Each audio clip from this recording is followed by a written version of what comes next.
Alright, today with Jelly 007, I'm going to make a new table for the back porch, or what I call my outdoor kitchen, which involves a few things, but we'll get to that later. All I'm going to do is, I've got this, I'm wanting to use it here. It's a new toaster oven I'm going to do a review on also, but the thing is, it's not level. My concrete has fall. And I have problems with this all the time because I also have these induction cookers that I like to use out here, and they're never level because of the fall on the concrete. So I've got this this flat top that we use quite often, not all the time, but it's kind of, we were going to buy a rolling kitchen cart or whatever for out here, and I said, well, you know, I'm going to make it out of this. So long story short, I'm going to remove these pieces right here, and I'm going to put I'm going to make a table for the top of that, and I'm going to make it where it's level.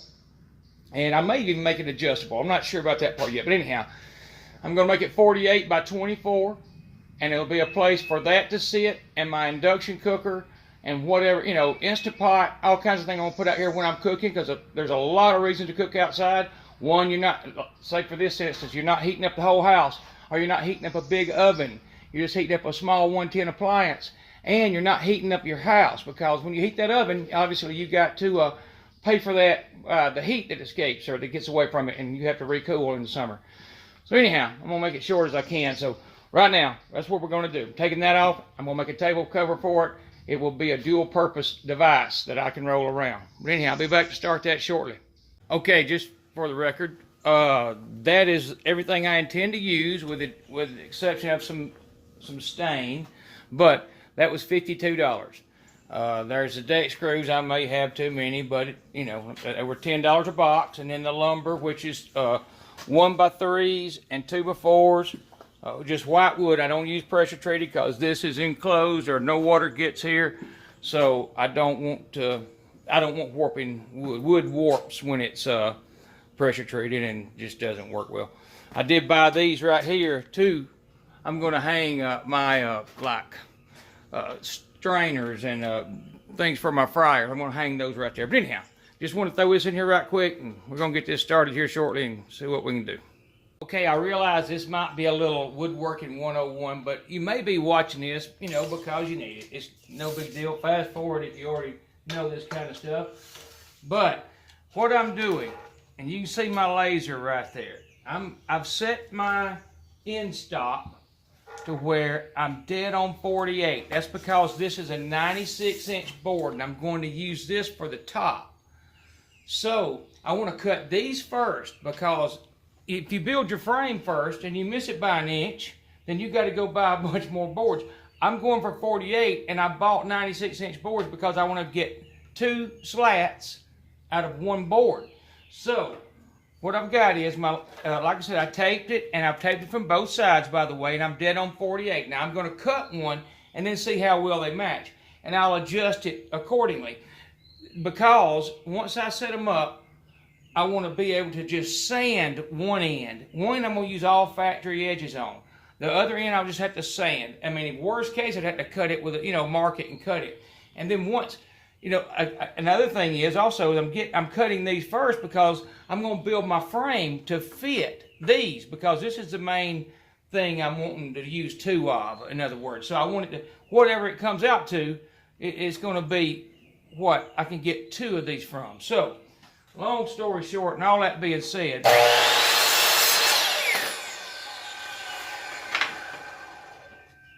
and I'm going to have to adjust, as you can see, because I'm about 1/8 of an inch off.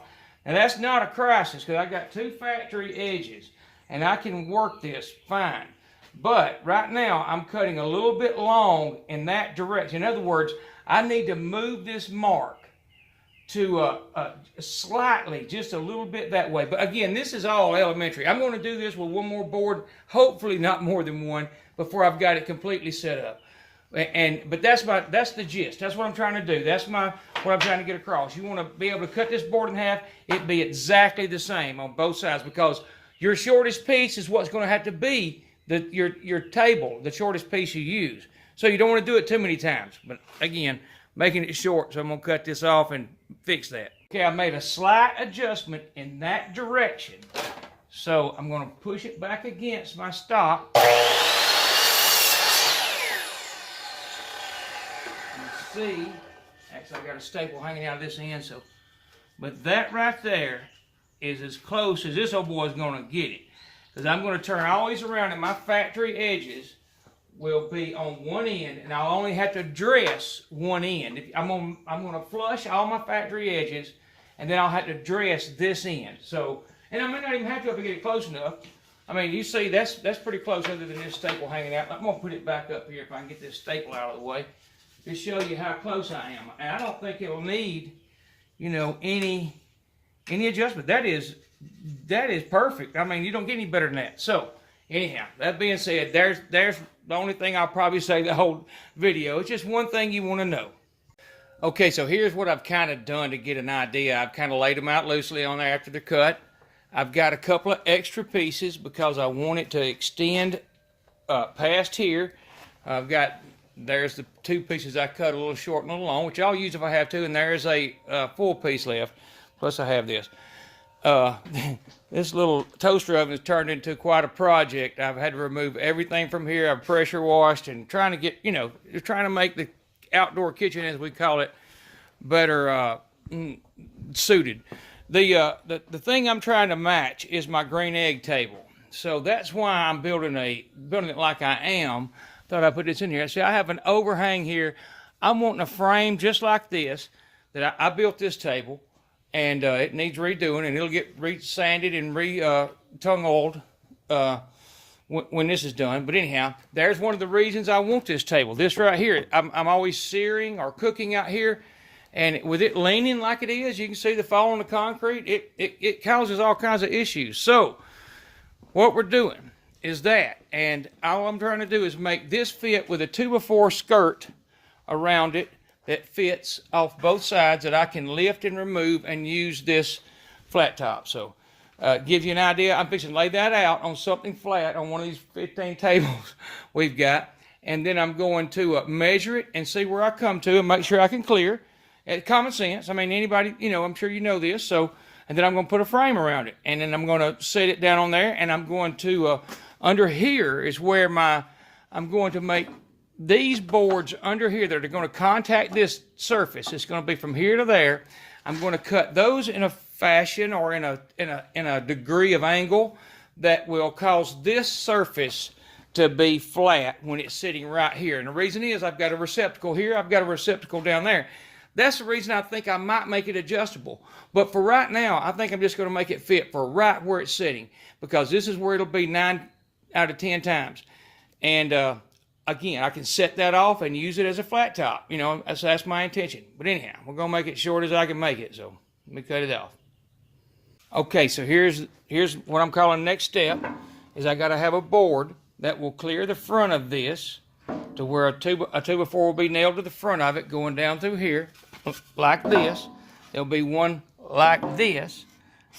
So right now I need 2 boards that will fit that. So there's a little bit of clearance there, and there's a little bit of clearance there. So that's how much overhang I'll have, which should make it come on and off real easy. But anyhow, I'm going to cut another board this size, and then I'm going to cut my lengths. But be right back. Okay, so now all I'm doing now is cutting my front and back pieces, and I'm going to leave about 1 inch overhang on both ends. So there's 1 inch, and I've marked this at 1 inch. So now I'm going to cut that. I'm going to cut 2 boards like this. I've already cut the other board for thing. I'm going to build that frame, and then I'm going to nail, or I'm going to screw all of those boards to it. And then we're going to set it on, and then we'll start working on getting it level. Okay, I've put my frame that's going to sit on here and fit around here, which I had to accommodate for that right there. I had to, you know, got to keep in mind the things that hang out. And that is my internal dimension. I think it was 38 1/4. I don't really remember. But anyhow, I have it set to that exact dimension that I need to fit this. Now, I've also got it setting on what's going to be the top. That's the top side of my slat. So it's not going to, I'm not screwing it there now. I'm just building my frame. I'm going to set it on here, make sure it fits well, and then I'm going to screw those slats on. So, and by the way, I couldn't find my speed square. I got one somewhere, but hey, take my word, that right there is square. So I'm going to start on that corner. I'm going to work my way this way. I'm going to make sure I got what I believe. I have to measure again, but I'm pretty sure 38 1/4 that I need as that opening. And it was 24. I got to get my measurements again to make sure I'm good. It doesn't matter on this one because it's cut. But this one I can still change. I can change this in and out. I'm going to do that. I'm going to screw those down. I'm going to set that frame on there, make sure it fits. Then I'm going to put those slats on there. But I'll be back shortly. Okay, so what I did was I put one screw. I marked the boards at 2 1/4 inch. That's what it worked out to. I marked all 4 sides, so I knew this was even. So I'll have even hangover. And there's what I'm looking for. It clears this drain port down here. It's going to sit right here. The boards will contact this, that back edge. Then I'm going to work from here with a level, some way of leveling it. But I got to finish screwing this, put more screws in it, and then put this, put the the slats down. So we'll see what it looks like in just a minute.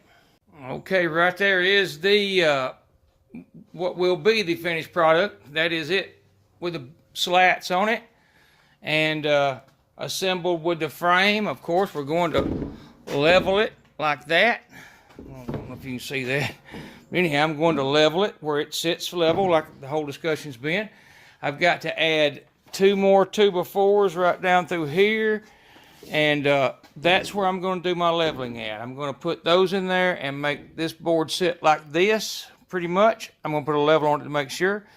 I feel positive that is probably it, and it won't be a big deal to do, I don't think. And then I'll sand it and stain it. So I'm dying to see how everything looks on it, but I'm going to wait and put my stuff on it. I mean, put my boards on it and get it level. That's it. But there's what we're looking at. That's what we're looking for. That's it. Okay, trying to come up with a good way of doing this where I can make sure I get just what I want. I don't think these 2 screws hit this board. So all I'm going to do, that board's already, the board back here is already locked in. It's not going anywhere. So I know I'm going to remove this screw, or these 2 screws and these 2 screws, and I may have to remove these. I'm going to take the face off, and then I'll be able to work my board. So maybe I should, well, you know, that's probably a good idea to go ahead and put this on where you can get all these right here lined up and ran down. But anyhow, be right back. Okay, so here is my plan. I've got this board with that shim. And as you can see, when I press on it, that is perfect. So I'm going to make boards, 2 boards fit. One about here and one over there. I may do 3, but I'm thinking 2. One along here and one along there. I just wanted, you know, good support and not add a lot of weight. But anyhow, we'll see what's happening in a minute. Okay, I have found another issue of mine because once I got to looking, it didn't look level. The reason is this back corner is high. And evidently it's got hot or whatever, maybe got bent. It was short of just beating it with a sledgehammer. I just decided to, it won't matter. In fact, I like it bent high. It makes the grease run this way when I'm cooking on it. You know, it makes it run back out of that corner down to this corner. So it may be intentional. I don't know, but I'm going to fix it from my table by this right here. I set this in here and I put the level on it, and I'm going to adjust to come above both sides of this with this piece of wood. I put the level in here. I held the level. In other words, I held the level like this and made it level, and then marked that mark. And you may know all this, and it may be elementary, but just in case you're watching because you've never done this before. So anyhow, I'm going to cut that board on that angle, and we're going to put it back in here, and I'm going to screw my top down to it. I'm going to do that 3 times down through here. So I got to do that. I got to make 3 of these boards. Anyhow, we'll get that cut. We'll get that started. Okay, I've got my runners installed. Actually, they're just sitting there. I haven't anchored them down yet, but you can see nothing else is touching. These don't touch anything. They're just there to hold the slats together. And same thing here. Nothing's touching on that end. And as you can see, I'm really close to perfect. And now I did have to make those runners. on my particular one, and I think it may be by design. I think this back corner may be intentionally high on the cooktop itself. So I think it's high to make the grease run off better. Well, for that reason, I had to make this one, I'm going to say 3/16 of an inch higher, this particular runner, to compensate for that, because it was completely out of level this way. And my tripod's doing something weird. I may turn it off and just go to holding the camera. But anyhow, you can see it's straight on with about a 3/16 kick or lift on that side. So what I'm fixing to do is I'm going to anchor these down through here, of course, and then I'm going to put my front piece back on. And I'm anxious to see. I am so glad to have something level to cook on that I don't know what to do with. But anyhow, with all that said, we're going to do the part I just said, which is anchor, put the front piece back on, and see how it looks, and sand it and stain it. All right, there is pretty much the finished product, other than being sanded and stained. So you get the idea. It should look just like my. It will look just like my green egg table, so it'll match. And you can see it is dead level right there, super close right here. I mean, in fact, it's close enough. It's really good. I mean, both sides are good. I can't wait. I'm not gonna lie. I'm looking forward to cooking on it, and getting, for a change, something level. From a toaster oven, from everything from a toaster oven to, well, everything, especially the induction cooker, like trying to sear in a cast iron skillet, or trying to, like I said, toaster oven, just want the stuff not to slide forward on it. But mainly, I ain't gonna lie, it is that induction cooker, putting in stuff in a skillet. This will make it a lot more like an oven or a stovetop inside the house, instead of leaning on whatever this concrete does. So, anyhow, I may put one more picture up after I sand it and stain it, but I may cook on it tonight. I'm looking forward to it. All right, there it is with a coat of tung oil. And it brought it out a little bit. It's not, honestly, I thought it was, maybe I didn't use tung oil on my green egg table. I thought I did, but either way, that looks good. And I think tung oil is a good product and it's not going to get wet. That's why I didn't use pressure treated. But you can see it, that looks good to me, and it's close to a finished product. And there it is, a finished product. Still tacky, so I can't put my stuff on it yet. Still kind of wet from the stain, but that is a dual purpose flat top, a flat top cooker and a flat top countertop. So I'm anxious to get my new toaster oven and my induction cooker set up there, where when I sear a steak or whatever, I don't have to worry about my bacon fat or whatever I'm searing in. Or hell, it could be cooking eggs, anything. Every time I try and use my cooker out here or anywhere on this concrete that has fall on it, everything runs to one end of the pan. I hate that. So that should fix it. And I didn't spend a lot of money, $52, or actually, you take away those magnets I bought, it's about $45. And very little waste. I mean, there's more than that. I don't know where it's at, but very little. There's 2 or 3 pieces of wood left. But $45, give or take. And versus one of the ones we looked at was $800. The cheapest one we looked at was $325. So I mean, that does exactly what it would do, and if you ask me, it does it better. Now, one of these days I may put, or I may enclose that bottom, and I was thinking about using this tin that I use above, so, make doors out of tin. We'll cover that if I ever do it. But main thing is I got a level cooking surface, and that outside, and I promise you, it will pay for itself at $50 or $45. But anyhow, jelly007.com. Y'all come back to see me, and y'all have a good night.